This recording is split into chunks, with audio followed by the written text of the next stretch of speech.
নমস্কার, আপনারা দেখছেন দৃষ্টিভঙ্গি। আমি মধুরিমা রয়েছি আপনাদের সঙ্গে।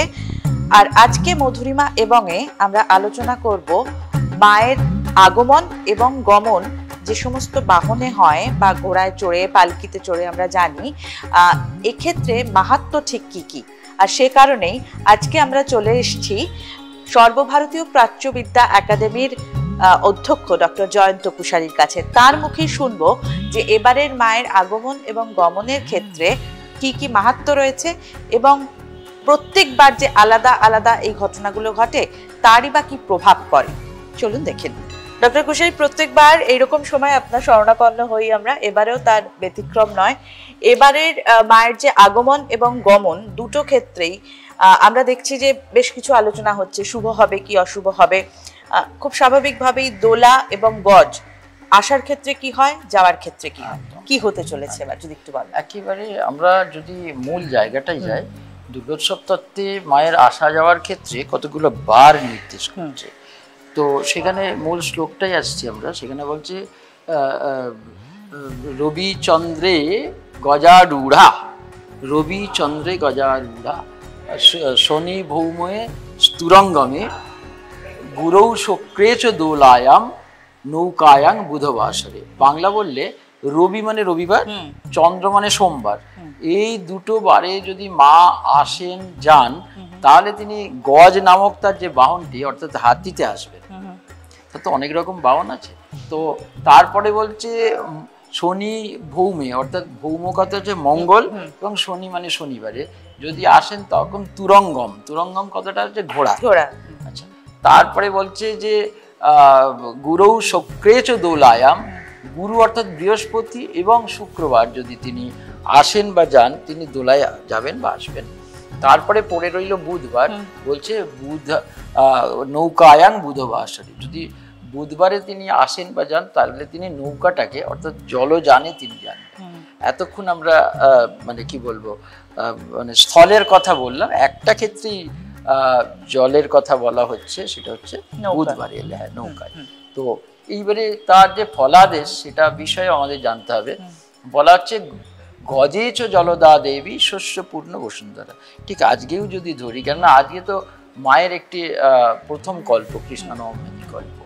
গজেচ জলদা দেবী আজকে সকাল থেকে একবারে আকাশ ভাঙা বৃষ্টি আমরা দেখেছি। জলদা দেবী তাতে হলো কি সৌভার্তা, তাহলে শস্যপূর্ণ বসুন্ধরা, এবং এই পৃথিবীটা সুজলা সুফলা শস্য শ্যামলা হবে। তারপরে বলছে যে শনি মঙ্গলবারে যদি তুরঙ্গম অর্থাৎ ঘোড়ায় আসেন তাহলে কিন্তু বলছে ছত্রভঙ্গ তুরঙ্গমে, ছত্রভঙ্গ স্ক্যাটার্ড হয়ে যাবে মানুষগুলো, সে মন মানসিকতায় হোক, তাদের কাজের মধ্যে হোক, তাদের মধ্যে একটা চিত্ত চাঞ্চল্য আসবে ইত্যাদি ইত্যাদি। তুরঙ্গমার স্ক্যাটার্ড হয়ে যাবে, ছত্রভঙ্গ ভাবটা তুরঙ্গমে হবে। এরপরে বলা হচ্ছে গুরৌ শুক্রে চ দোলায়াম, অর্থাৎ দোলায় আসবেন তিনি বৃহস্পতি এবং শুক্রবারে আসেন অথবা যান, তাহলে এইখানে বলা হচ্ছে দোলায়াং মড়কং হবে। মড়ক মানে একবারে মৃত্যুর মিছিল লেগে থাকবে। তারপরে বলছে যে নৌকায়াং, তাকে তখন বলা হচ্ছে, সেইখানেও বলা হচ্ছে যে শস্য বৃদ্ধি জল বৃদ্ধি। নৌকায় যদি আসেন অথবা যান সেখানে হচ্ছে শস্য বৃদ্ধি এবং জল বৃদ্ধি। একই সঙ্গে আমাদের খাদ্য এবং পানীয় দুটোরই খুব প্রাচুর্য ঘটবে, এইভাবে আমরা পাচ্ছি। তাই মা এবারে গজে আসছেন, খুব ভালো, খুব সুন্দর, মানে শস্য শ্যামলা হবে। হ্যাঁ, গজেচ জলদা দেবী শস্যপূর্ণ বসুন্ধরা, তাহলে শস্য মানে ফলন খুব ভালো হবে একদম, হ্যাঁ, এবং সুপেয় জল, সুমিষ্ট ফল সবকিছু আমরা পাবো। অন্যদিকে অন্যদিকে মা যাচ্ছেন দোলায়। দোলায় হচ্ছে মড়ক, মড়ক মানে মৃত্যুর মিছিল। এটা দেখে হয়তো আমাদের চোখটা কপালে উঠতে পারে, কিন্তু নয়। কেন বলছি, মা গজটা রেখে যাচ্ছেন, এটা কিন্তু আমাদের বেশ ভালো প্রাপ্তি একটা। গজটা রেখে যাওয়া মানে শস্যপূর্ণ বসুন্ধরা।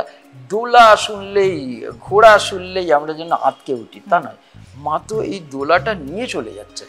একটা মত্ত কোনো প্রাণী অথবা কোনো যন্ত্র যদি বিকল হয়ে যায় তার থেকে আমাদের ভয় আসে, কিন্তু সেটা যদি তিনি নিয়ে চলে যায়, একটা হাতি, একটা দাঁতাল দাপিয়ে বেড়াচ্ছে, গ্রামবাসী ঢুকে পড়ছে, এটা ওটা সেটা, এই বন দপ্তরে খবর দেওয়া হলো সেই হাতিটাকে সরিয়ে দেওয়া হলো। তাহলে কি হলো? সব ঠিক। তো মা এখানে দোলায় যাচ্ছেন, দোলাটা রেখে যাচ্ছেন, ওই আমরা দেখতে পাবো হয়তো ওই দশমী কিংবা নবমী থেকেই তার একটা প্রভাব থাকবে। ওই দুটো দিন একটু কোথাও যেন আমাদের একটু সতর্ক থাকতে হবে। আদারওয়াইজ তিনি তো দশমীর দিন এই দোলা নিয়ে চলে যাচ্ছেন, তাহলে দোলা তো এফেক্ট করলো না, বরঞ্চ গজটা এফেক্ট করবে, গজটা মা রেখে যাচ্ছে। তো মিশ্র ভাব একটা দিনের জন্য হয়তো, কয়েক মুহূর্তের জন্য হয়তো মড়কের একটা আসবে, যখনই তিনি নিয়ে চলে যাবেন আবার আমরা স্বাভাবিক হয়ে যাব। কারণ এসেছেন শস্য শ্যামলা করেছেন, গজটা রেখে গেছেন, আবার দোলাটা নিয়ে চলে। আচ্ছা, প্রত্যেক বাড়ি কি এটা আলাদা আলাদা হয় বার অনুযায়ী? হ্যাঁ, এটা হচ্ছে নির্ভর করছে বার অনুযায়ী। মা আসবেন, ওই একটু আগে আমরা শ্লোকটা বললাম, আবার যে বাড়ি যাচ্ছেন আসছেন, এই জন্যেই কিন্তু ওই মায়ের যান বদল হয়, মানে ভেহিকেল গুলো, এবং তার ফলটাও, মানে বাহন বদল হয় এবং তার ফল অন্যান্য, তার ফলও নানা রকম। এই দিনগুলো মানে এই আশাটা ধরা হয় কবে থেকে? আশাটা সপ্তমী থেকে। হ্যাঁ, মানে আমি ওটা জানতে চাইছি। আমরা জানি শারদীয়া দুর্গাপুজোই আজ থেকে, কৃষ্ণা নবমী থেকে একেবারে দশমী পর্যন্ত। হ্যাঁ, কিন্তু এই আশাটা কবে? এই আশাটা সপ্তমী। আচ্ছা, যেদিন মাকে আমরা ফুল ফ্লেজেড, অর্থাৎ মৃন্ময়ী মাকে আমরা একবারে পুজো করছি, অর্থাৎ এই আশাটার সঙ্গে কিন্তু নবপত্রিকা কলাবইয়ের আশাটাও ইন্ডিকেট করছে। আচ্ছা, কলাবউ আসা মানে মায়ের পুজো শুরু, সেই ভোর কাক ভোরে। তার মানে যেদিন সপ্তমী সেটা হচ্ছে মায়ের আসার দিন, যেদিন দশমী মায়ের যাওয়ার দিন। অর্থাৎ প্রত্যেক বছর সপ্তমী যেদিন যেদিন পড়ছে সেই অনুযায়ী মায়ের আগমন এবং বিজয়াটা আমরা জানি, মানে গমন এবং বাহনের আলাদা আলাদা তার মাহাত্ম্য রয়েছে। অনেক ধন্যবাদ আপনাকে আমাদের সঙ্গে সময় দেওয়ার জন্য, কথা বলার জন্য। আমার খুব ভালো লাগছে যে এই যে দৃষ্টিভঙ্গি, তার দৃষ্টিভঙ্গির মধ্যে আধুনিকতা এবং আমাদের প্রাচীন, অর্থাৎ একটা সেতু বন্ধন করছে। সেটা কি আমাদের শাস্ত্র, আমাদের পরম্পরা, আমাদের দৃষ্টি, আমাদের সংস্কৃতি, সাথে সাথে আধুনিকতাকেও দৃষ্টিভঙ্গি খুব স্বচ্ছ দৃষ্টিতে দেখে, সেই জন্যে দৃষ্টিভঙ্গিকে।